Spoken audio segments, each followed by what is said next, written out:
보겠습니다. 사사기 3장입니다.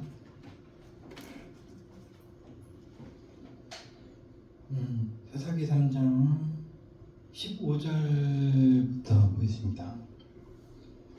사사기 3장 15절 16절 이스라엘 자손이 여호와께 부르짖음에 여호와께서 그들을 위하여 한 구원자를 세우셨으니 그는 곧 베냐민 사람 게라의 아들 왼손잡이 에옷이라. 이스라엘 자손이 그를 통하여 모압 왕 에글론에게 공물을 바칠 때 에옷이 한급이 된 좌우에 낯선 칼을 만들어 그의 오른쪽 손 허벅지 속에 갑질하고. 아멘. 자, 우리가 사사기를 또 읽습니다. 3장. 하나님께서 세우신 1대 사사는 온니엘이라고 했습니다. 온니엘은 갈렙의 아우 온니엘입니다. 9절에 보니까 갈렙의 아우 그니스의 아들 온니엘이라 이렇게 되어 있습니다. 사사들이 여럿이 있었지만은 가장 처음 사사가 된 사람이 우리가 주목할 만한 어떤 부분이 있습니다. 그것은 갈렙의 아우라면은 이방인입니다. 이스라엘 하나님이 세우신 백성의 그 구원자, 지도자, 1대 지도자가 이방인이었던 겁니다. 그러니까 갈렙은 이스라엘 사람이 아닙니다. 그 여호수아와 갈렙이 이렇게 얘기하는데 갈렙은 이스라엘 사람이 아니면서 이스라엘의 하나님을 섬기는 그런 사람이었습니다. 그리고 가나안 정복 전쟁 때도 활약했었고요. 그의 그 갈렙의 아우 그나스의 아들 온넬이라 하는 것은 온넬이 그 일대 사사가 이스라엘 사람이 아니었다는 게 특이점이 있습니다. 그것은 하나님께서 사람을 보실 때 혈통적으로 이스라엘 사람이나 유대인이나 뭐 이런 혈통을 보지 아니하시고 사람의 마음 중심을 보신다는 그런 증거가 되는 것이죠. 이스라엘 사람이 아니면서도 이스라엘의 사사가 되었다. 하나님의 백성이 지도자가 되었다라는 어떤 것이고요. 그 다음에 우리가 읽은 말씀에 15절부터 두 번째 사사가 나오는데 첫 번째 사사의 시대는 지나고 이제 이 온니엘이 죽으니까 또 이스라엘 사람들이 지도자를 잃고 방황을 하면서 이렇게 그 하나님이 원치 않는 삶을 살았습니다. 그래서 하나님께서는 그들을 괴롭히시려고 그들을 채찍질 하시려고 여러 그 이방 민족들에게 고난을 당하게 하셨는데 14절에 보니까 이스라엘 자손이 모압 왕 에글론을 18해 즉 18년 동안 섬겼다는 것은 18년 동안 고통을 당했다는 겁니다. 모압 왕에게. 그때 15절에 그들이 여호와께 부르짖음에 여호와께서 한 구원자를 또 세우셨는데 이게 2대 사사입니다. 하나님이 세우신 구원자죠.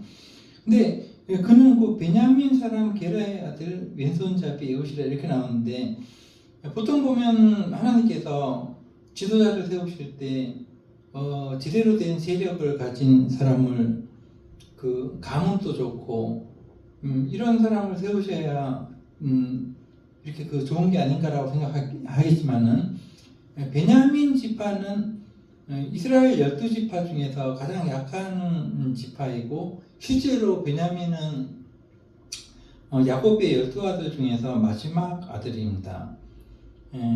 그리고 이 베냐민은 약하기 때문에 아마 그 유다 지파와 함께 그 밑에서 그 땅을 자그만하게 얻고 살았던 그런 어떤 지파 였는 걸로 알고 있는데 그 베냐민 지파를 통해서 하나님께서 구원자를 세우셨던 것이죠.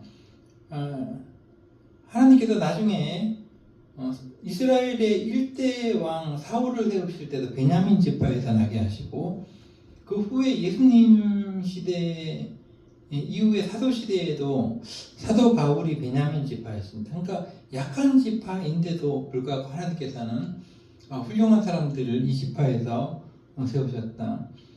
그리고 한 가지 더 주목할 것이 있는데 이 하나님께서 세우신 이대 사사의 이름은 에훗인데 왼손잡이라는 거예요. 그 왼손잡이라는 것은 고대 사회에서도 드물었고 요새 우리도 좀 드물지 않습니까? 왼손잡이가요. 그리고 보통 보면은 오른손으로 정교한 일을 하거나 거룩한 일을 하고 왼손으로는 이렇게 뒤를 닦는다거나 좀 지저분한 어떤 일을 하는 건데 당시에 그 왼손잡이다 그러면은 조금 특이하면서 조금 멸시당하는 그런 어떤 왼손잡이다 그러면 그 이 말 속에 뉘앙스가 그런 뉘앙스가 있는 거죠. 더군다나 베냐민 조상 베냐민이라는 이름 자체가 오른손의 아들이라는 뜻이 있습니다. 오른손.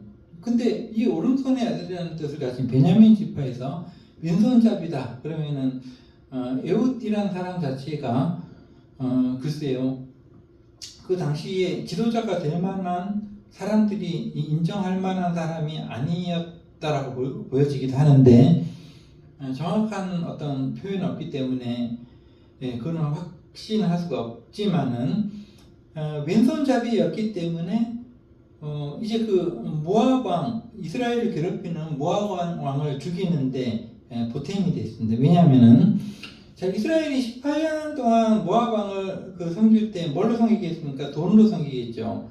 이것저것 곡물을 갖다 바치고 이렇게 갖다 바치고 그게 곡물이라고 합니다. 집에 다 하는 사람들이 바쳐야 되는 것이.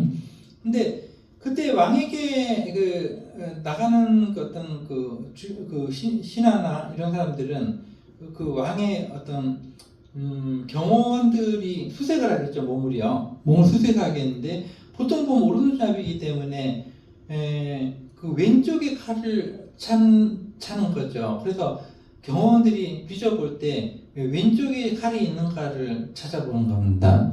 그런데 희한하게도 에훗은 왼손잡이였기 때문에 칼을 차는 부분이 오른쪽에 있었다라는 거죠. 그래서 경호원들이 뒤져볼 때 왼쪽이 없으니까 위험한 물건이 없는가 보다 싶어서 모압 왕을 그렇게 만나게 한 거죠. 에훗은 자기가 왼손잡이기 때문에 오른쪽에 칼을 하나 차고 들어갔는데 왕을 만날 때 한 규빗 때는 이렇게 나옵니다. 16절에 에훗이 길이가 한 규빗 때는 좌우에 날선 칼을 만들어서 한 규빗이라는 것은 손가락 끝에서부터 팔꿈치까지 그 정도의 어떤 약간 긴 칼이 되는 거죠. 약간 식칼보다 긴 칼이요. 그걸 만들어서 오른쪽 허벅지 옷 속에 차고, 그러니까 경호원들이 뒤져봤을 때 왼쪽만 뒤지지 않겠습니까? 보통 오른손잡이니까. 근데 오른쪽 허벅지 옷 속에 차면 경호원들이 이제 흔히들 이제 뒤져보지 않겠죠. 그렇게 해서 모압 왕 에글론을 만났는데 17절에 보니까 에글론은 매우 비둔한 자였다라는 말은 이게 머리가 잘 회전이 안 됐다라는 것보다도 뭘 너무 많이 먹어가지고 영양이 너무 과다해가지고 뚱뚱했다는 겁니다. 이 사람이요. 거구였다는 거. 오늘날 말 큰 몸집이 커요. 매우 비둔한 자였다. 큰 몸집을 가지고 있었는데 18절 에훗이 곡물을 바친 후에 자기와 함께 온 자들을 보내고 19절 자기는 길갈 근처 돌 뜨는 곳에서부터 왕에게 돌아와서 왕을 만났습니다. 여기 19절에 돌 뜨는 곳이다라는 것은 우리가 해석상으로 보면은 돌에 뭐를 새기는 거예요. 다시 말해서 우상을 의미한 것입니다. 그래서 이 에훗은 우상을 만드는 곳, 우상이 새겨진 곳에서 곳을 지나쳐서 그러니까 그것을 지나치면서 우리 하나님을 섬기는 이스라엘 민족이 이렇게 우상 섬기는 사람들에게 지배를 받아서 되겠는가 이런 생각을 했겠죠. 그것을 지나면서 그러면서 그 돌뜨는 곳 우상이 새겨진 곳을 지나서 왕을 만났습니다. 그리고 왕에게 은밀히 할 말이 있다라고 말을 했습니다. 그러니 이제 왕이 다른 그 경호원들 다 물렸습니다. 경호원들은 밖에 나가서 기다려라. 여기 보니까 19절에 보니까 왕이 명령하여 조용히 하라. 이것은 다 나가라는 겁니다. 방에서. 그렇게 해서 조용히 하라 함에 모셔선 자들이 물러갔습니다. 그래서 20절 에훗이 왕과 독대하게 되었는데 그때 그 왕은 서늘한 다락방에 홀로 앉아 있는 중이었다. 서늘한 다락방이라는 것은 이 지역에서는 이제 해가 굉장히 강렬하지만은 이렇게 그 응달해가 있으면 시원한 거예요. 그리고 응달에서 바람이 통할 수 있도록 창문을 열어놓는 어떤 그런 구조가 있으면은 그 굉장히 시원한 겁니다. 그래서 서늘한 다락방이다 그러면 오늘날에 왕이 좀 쉴 수 있는 에어컨이 있는 거실 이 정도로 생각을 하면 되겠습니다.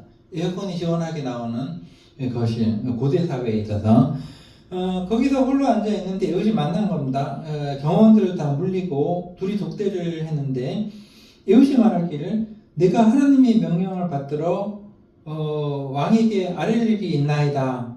그러니까 왕이 하나님의 말씀을 전한다니까 자리에서 일어난 거야. 그때 일어나자 에훗이 왼손을 뻗쳐서 왼손잡이니까 오른쪽 허벅지 위에서 칼을 빼가지고 왕의 몸을 찔러버렸다. 이게 하나님의 뜻이라는 거죠.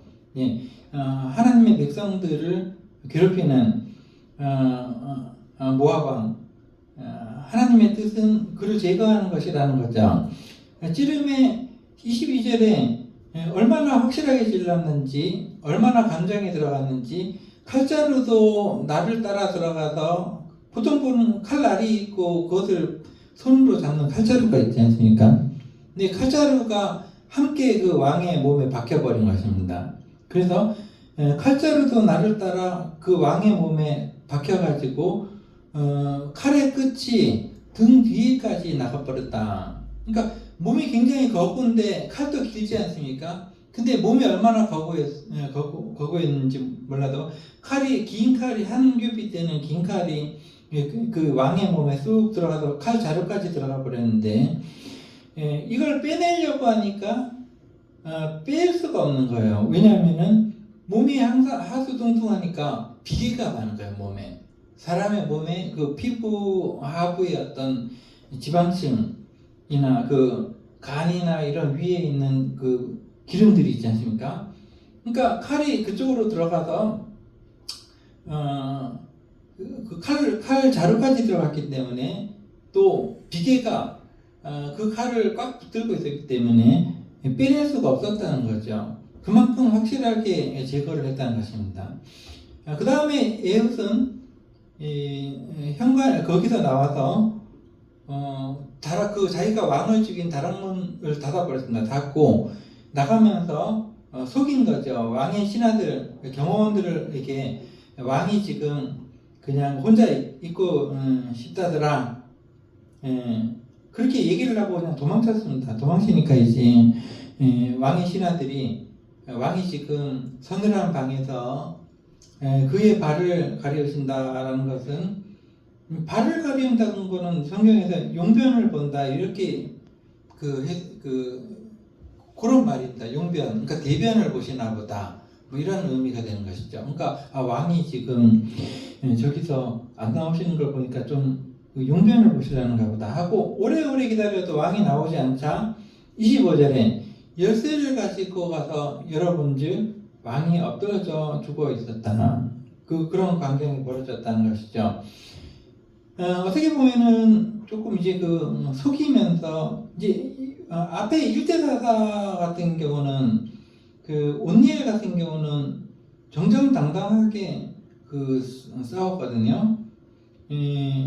그러나 2대4사 같은 경우, 에훗 같은 경우는 왼손잡이에다가 이렇게 좀 연약한 사람인 것 같은데 이 싸움에 임함에 있어서 수단과 방법을 가리지 않는 것이 맞습니다. 왜냐하면 전쟁에 지면은 끝이기 때문에 모든 지략과 전략을 다 이제 다해서 싸워야 되거든요. 그래서 에훗이 이러한 그 방법으로 왕을 죽이고 도망을 친 후에 이스라엘 사람들을 모았습니다. 에훗이 26절에 에훗이 피하면서 도망치면서 돌 뜨는 곳을 지나 다시 그곳을 지나가면서 하나님이 아닌 우상이 새겨진 곳을 지나면서 자기가 사명을 끝까지 안수해야겠다라는 어떤 생각을 가졌을 겁니다. 그 다음에 에브라임 산지에서 이스라엘 사람들을 모아서 나팔을 불매라 해서 모으는 겁니다. 모아가지고 그들에게 말하기를 나를 따르라. 여호와께서 너희의 원수 너희를 괴롭히는 모압 사람들을 너희의 손에 넘겨주셨다. 그러니까 너희가 이길 수 있을 거다. 이렇게 해서 이 이스라엘 사람들이 분발해가지고 그 고대 사회에서 왕을 잃어버린 사람들은 크게 혼동이 됩니다. 크게 우왕좌왕하게 돼 있고요. 그러니까 왕이 죽으니까 모압 사람들이 우왕좌왕하고 있을 때 이스라엘 사람들이 가서 그냥 공격을 해가지고 죽였는데 모압 사람 10,000명을 죽였는데 29절에 모압 사람 10,000명을 죽였는데 이 사람들이 모두 장사였던 거예요. 그러니까 군인들이었다는 거예요. 군인들 10,000명을 죽였다는 거예요.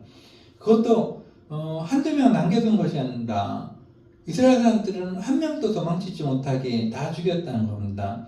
이것이 오늘날 우리가 이 세상을 살아간 그 전쟁을 하는 것 같은 우리에게 어떤 교훈이 되는 것입니다.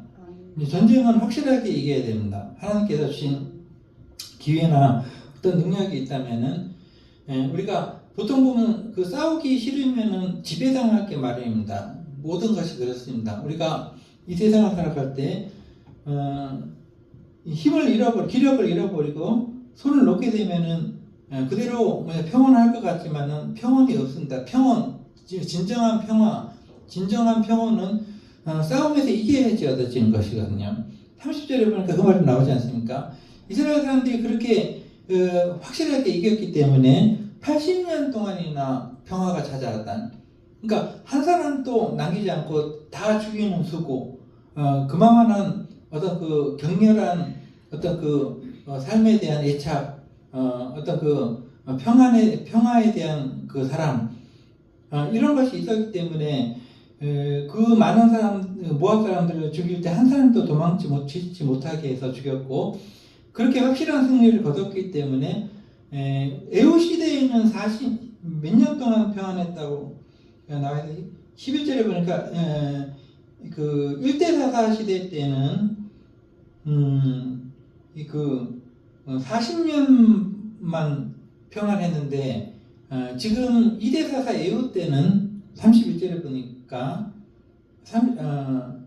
30절에 보니까 80년 동안 2배로 평안을 얻었다라고 이렇게 기록되어 있는 것입니다. 그래서 우리가 이 세상을 사는 방법은 어떻게 하면 되겠지, 귀찮아서 혹은 게을러서 손을 놓고 있으면은 결국은 석가래가 무너져 내리고 잘 안 되게 되어 있습니다. 어떻게 하든 우리가 이 세상에 살아갈 때는 여호수아나 갈렙처럼 끝까지 힘을 내서 싸워서 이기는 노력이 필요합니다. 그래야지 우리가 원하는 그런 완전한 평안을 얻을 수 있다는 것을 우리가 생각을 하면서 이런 것이가 끝까지 우리의 문제들과 싸우는 그러한 깨어있는 여러분과 제가 되기를 기도하겠습니다. 기도하겠습니다. 하나님 아버지 감사드립니다. 또 수요일날 모여서 우리가 찬송하고 말씀을 볼 때 우리에게 성령을 보내셔서 우리가 이 싸움에서 하나님의 은혜로 우리의 인생의 모든 싸움을 이겨낼 수 있도록 인도하여 주옵소서. 예수님의 이름으로 기도합니다. 아멘.